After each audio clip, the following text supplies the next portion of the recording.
Parle biscuit 2 જણા એક એક લઈ અને ખાઈ લ્યો.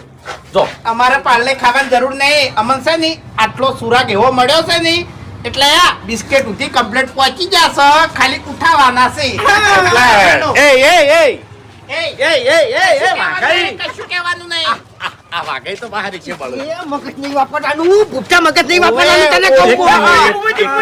એક મિનિટ જવા દો. હું કહું નીકળ હેડો. હેડો આપણે બિસ્કિટ લઈને આવો. હા તો જો. હવે તમારા હાથમાં બિસ્કિટ આવ્યો હોત ને તો આટલી ઘણા હારું, આવી હારું. આ તો ખાલી એક્ટિંગ કરતો હતો. હેડો, બાકી મેન સુરાગ અમારા જોડે છે અને અમે હાલત 5 મિનિટમાં અચ્ચે કો 20 લાખનો માલિક છે. કઈ નહીં વાપરવું. અમારી પેલા ગોમાં એન્ટ્રી તમે કરી છે. વિશ્વાસ છે ને મારા ઉપર. ઓય ઓય વિશ્વાસ છે. જો તમે બિસ્કિટ ના લઈ આલું ને તો તમે તાર મારું નામ બદલી નાખજો ગળાની છોગન. એટલે કન કીધું આજે પેલાને કીધું કે મને કીધું ખાલી હમણાં આવું છું ઈરા પાછા આવીશ. હવે જોરથી